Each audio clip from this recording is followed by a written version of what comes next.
Mohon penjelasan tentang hari pindah rumah, perkawinan dan lain-lain. Apakah diperbolehkan di Katolik? Tidak boleh. Tidak boleh saya katakan. Karena semua hari adalah baik.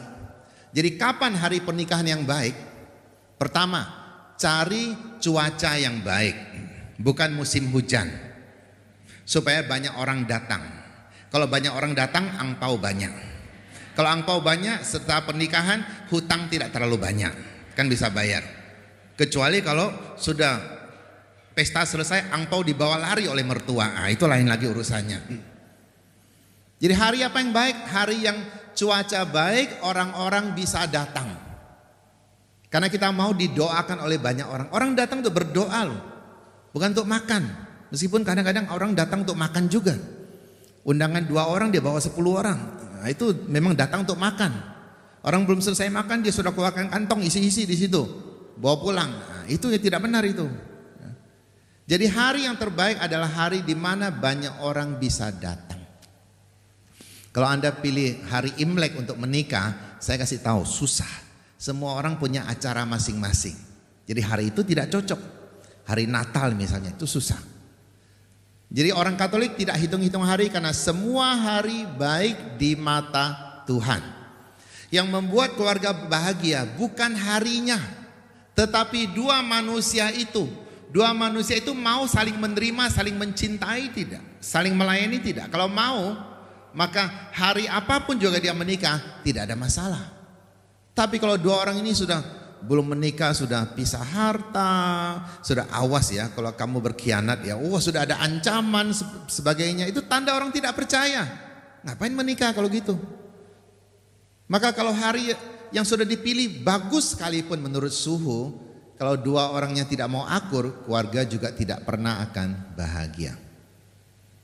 Paham ya? Oke. Lanjut.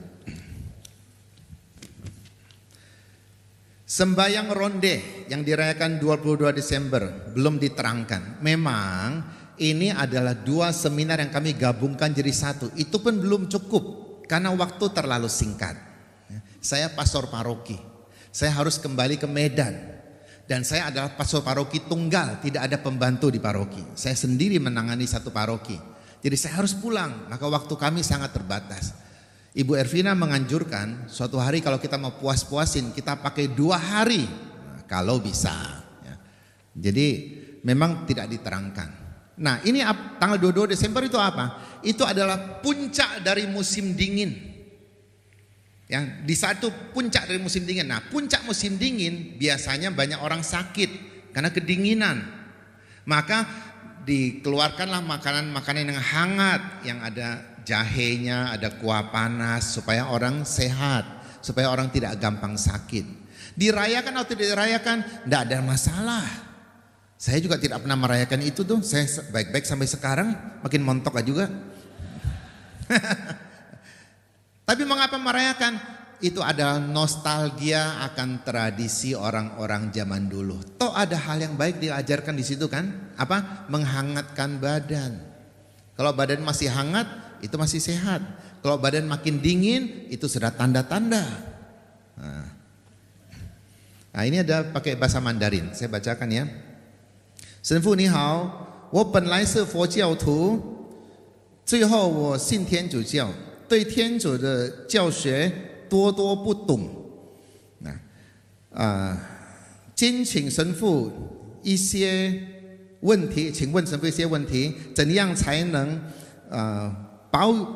保护我的信仰，以耶稣圣体圣血让我能够脱离罪恶。 Maksudnya apa? Saya ini adalah sebelumnya saya agama Buddha, sekarang saya jadi orang Katolik. Banyak hal yang saya belum kenal. Nah, kalau belum tahu, kita bisa belajar pada pastor. Tapi pastor terlalu sibuk. Nah, kita punya PD. Salah satu adalah Bunda Kudus. Setiap hari Rabu datanglah ke situ belajar. Oke? Karena hidup kita ini terus belajar.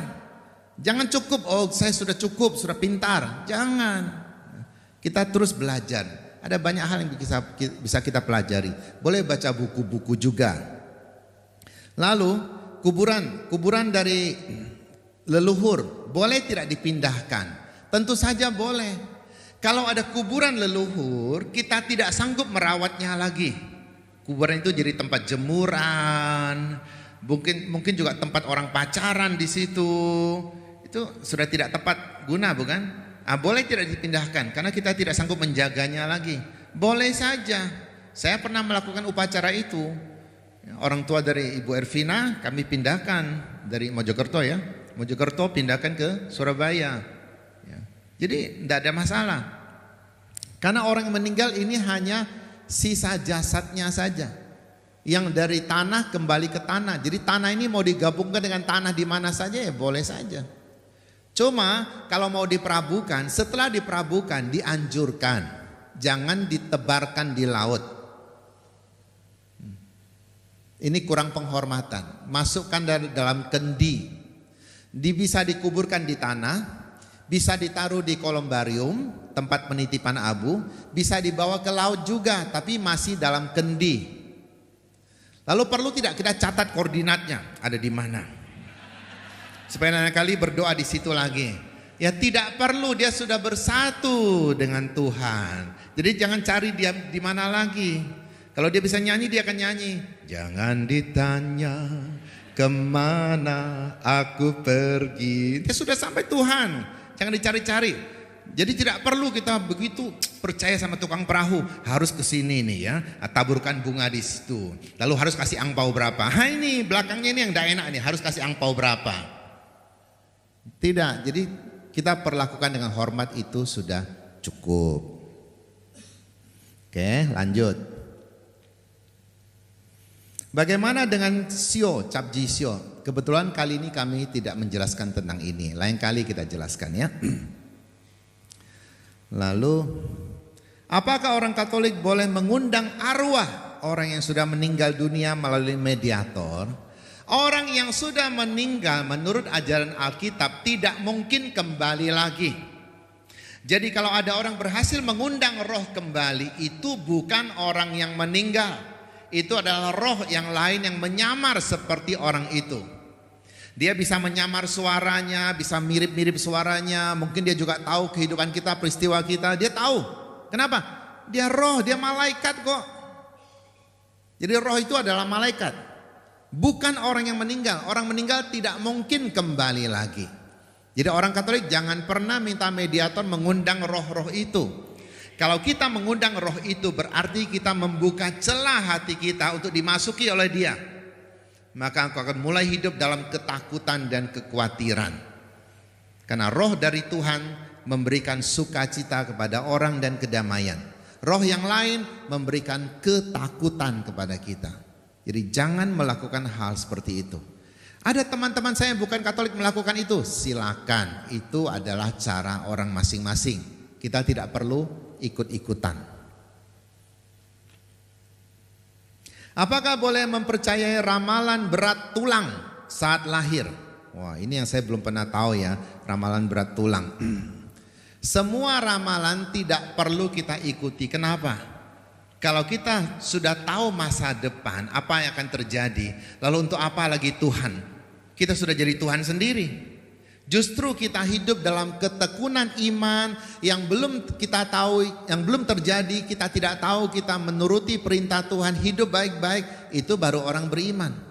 Kalau sudah tahu segala sesuatu, lalu untuk apa percaya sama Tuhan lagi? Tidak perlu Tuhan lagi.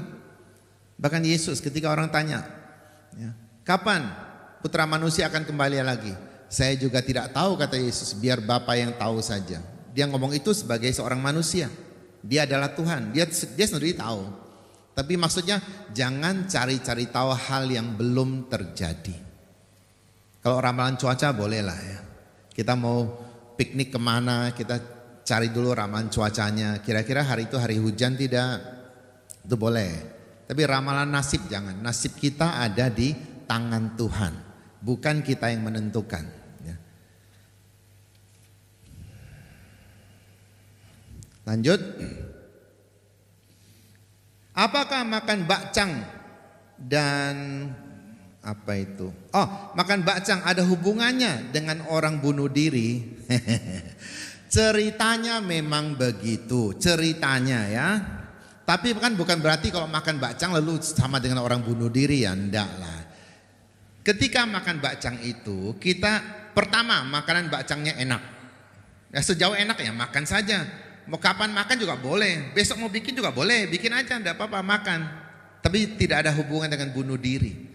Itu adalah mengenang orang yang berjiwa besar, yang lalu kecewa lalu bunuh diri. Artinya kalau kita pun berbuat sesuatu untuk orang, kalau orang tidak menghargai, jangan kecewa seperti itu, tidak perlu pakai bunuh diri. Ya sudah, orang tidak mau dengar ya kita tidak kasih lagi dia nasihat, beres kan?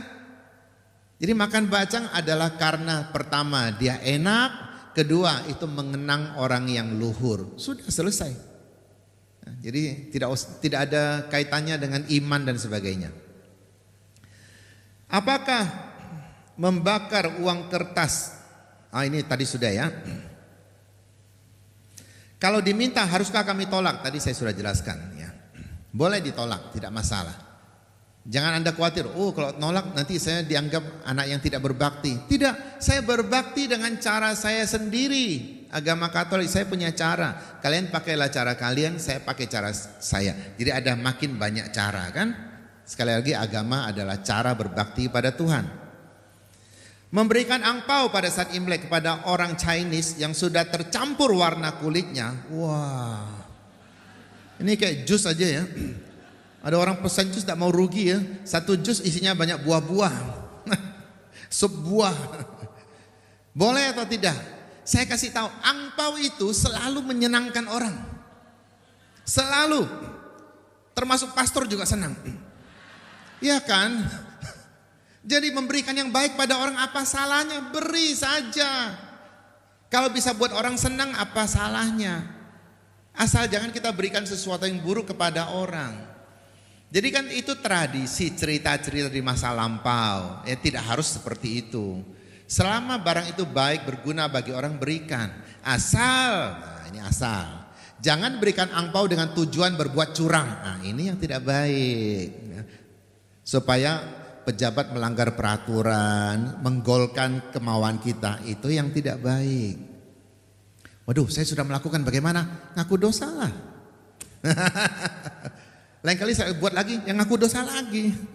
Sebaiknya jangan ya. Jadi angpau tidak ada masalah. Mau berikan pada siapa saja, siapapun suka. Teman-teman kita orang muslim, ini hari lebaran juga memberikan amplop kan? Bahkan sekarang sudah ada yang pakai warna merah loh, keren sekali. Angpau itu adalah apa sebenarnya? Itu adalah bekal orang tua untuk anaknya. Bekal orang tua untuk anak paling bagus bukan uang, pendidikan. Jadi kewajiban orang Tionghoa, orang tua Tionghoa untuk anak-anaknya sebenarnya hanya 3 saja. Memberikan tempat tinggal, memberikan makanan, dan memberikan pendidikan, hanya 3 saja.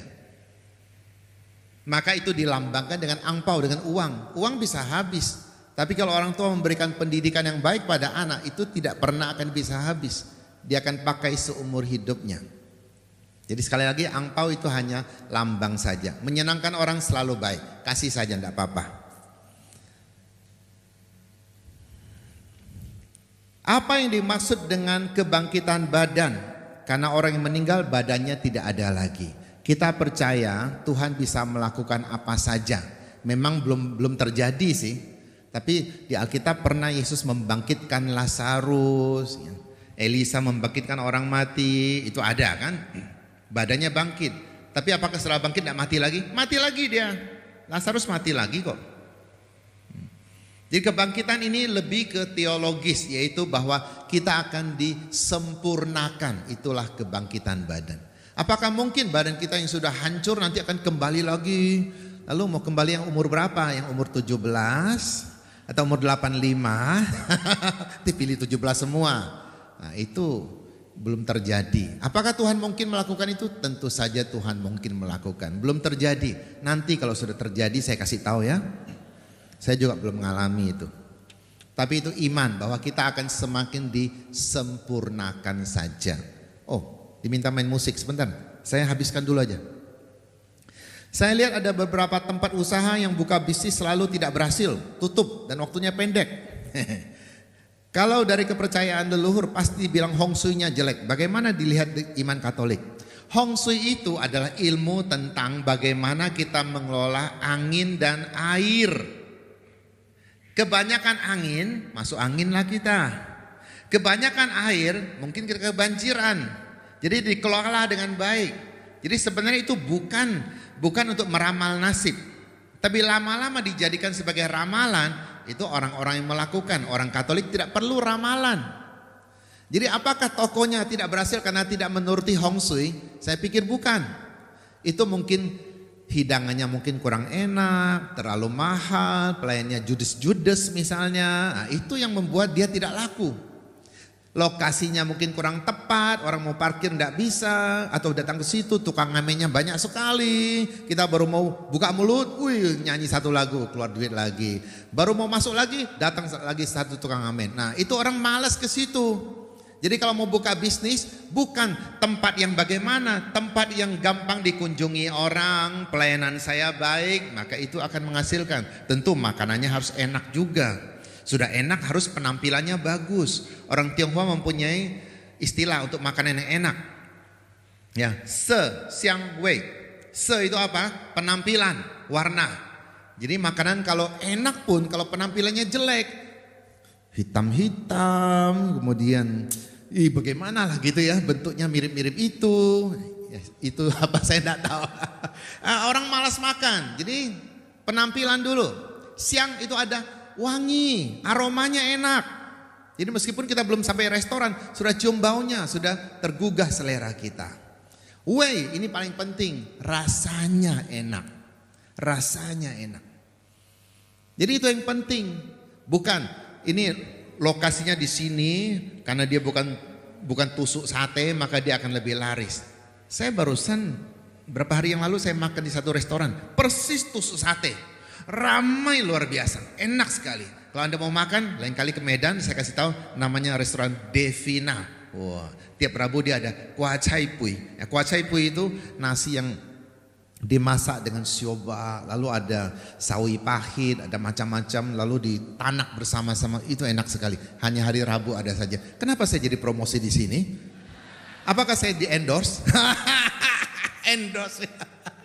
Nanti dia harus bayar saya. Bagian ini boleh dihilangkan lah. Jadi buka restoran, sikap yang baik ini akan lebih menguntungkan. Bukan hitung-hitung itu. Orang Katolik tidak perlu ikut hitung-hitung itu. Apakah membuktikan bahwa orang yang sudah hitung-hitung pasti sukses? Tidak juga. Kalau pelayanannya jelek, dia bisa sukses? Tidak juga. Ketika saudara kami mengadakan sembayangan secara Konghucu untuk orang tua, apakah kita boleh menyumbang buah-buahan? Menyumbang adalah tanda ikut serta, tanda bahwa kita mau ikut serta. Boleh saja, kasih saja, tidak apa-apa. Tapi kalau kita menyumbang dengan tujuan kita juga mau menyembah dengan buah itu, nah ini yang tidak benar. Kalau saya memberi karena saya mau ikut serta, berpartisipasi, silakan saja lakukan. Apakah makanan sajian harus disiapkan oleh seorang menantu? Saya sering heran dengan tradisi yang satu ini. Orang tua siapa sih sebenarnya ini? Kenapa yang siapkan orang lain? Kenapa anaknya tidak lakukan? Pertanyaan saya. Kenapa harus menantu yang lakukan? Ini menurut saya itu tradisi yang aneh. Secara logika sudah tidak cocok itu. Jadi apakah kita orang Katolik perlu menyiapkan makanan itu? Saya kasih tahu. Makanan itu disiapkan pakai apa? Pakai uang kan? Kasih uang saja sudah beres kan? Nah, Anda bisa pesan di restoran, pesan di mana, orang-orang yang lebih mengerti bagaimana makanan apa, bagaimana menatanya, mereka lebih mengerti. Kita orang Katolik mana ngerti itu? Maka titipkan uang saja. Tapi mengapa harus menantu? Satu keluarga lah berbuat bersama-sama. Nah, kadang-kadang menantunya Katolik, yang lain bukan Katolik, yang lain ongkang-ongkang tidak buat apa-apa, yang Katolik yang buat malah. Nah, itu tidak benar. Ini tradisi yang tidak cocok untuk kita. Saya tidak katakan tidak baik. Tidak cocok untuk kita. Kalau anaknya mau melakukan itu silakan, yang seagama dengan dia. Maka ada baiknya satu keluarga agamanya sama, itu lebih baik.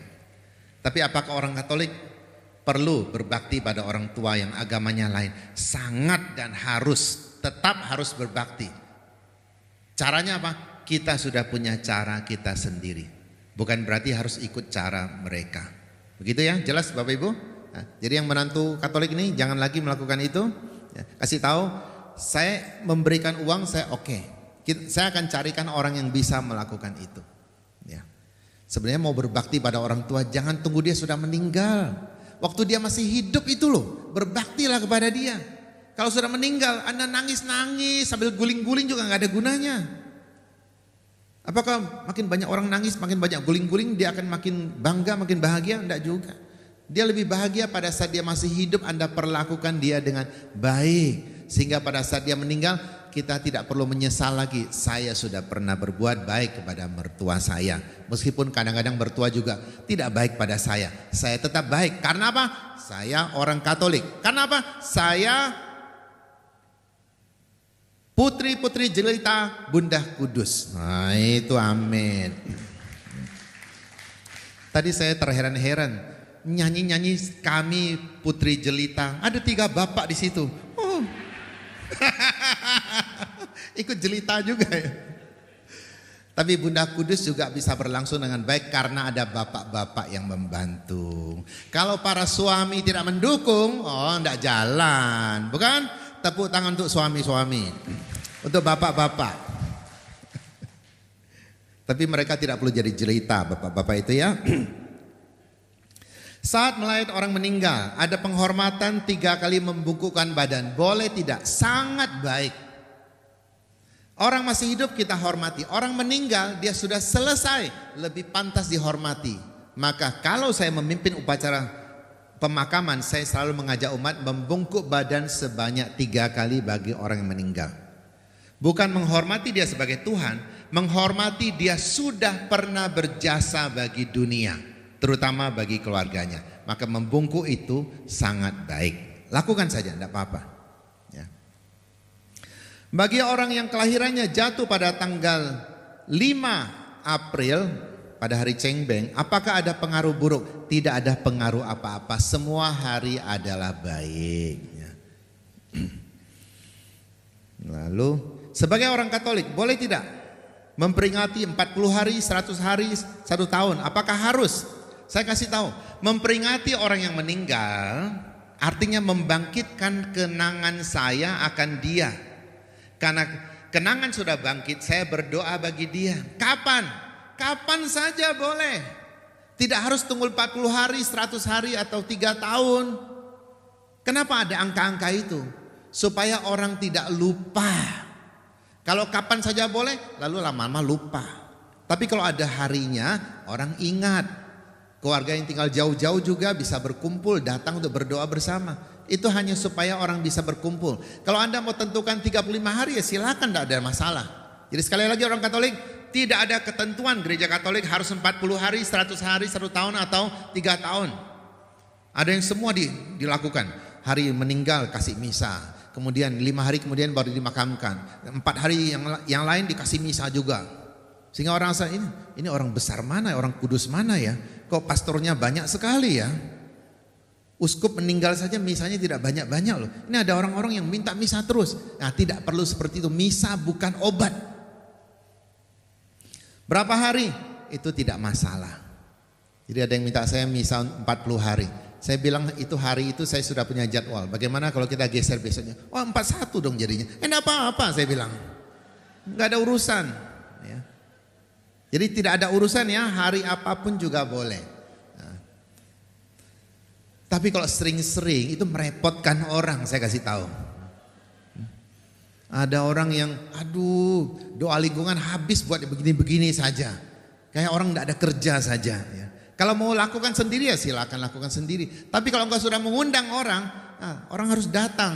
Nah, ini masalahnya. Tidak semua orang bisa datang. Kalau orang tidak datang Anda katakan, wah lu tidak perhatian ya. Kita sudah undang tidak datang. Kamu undang terlalu sering, kasih tahu. Ya. Jadi harus realistis.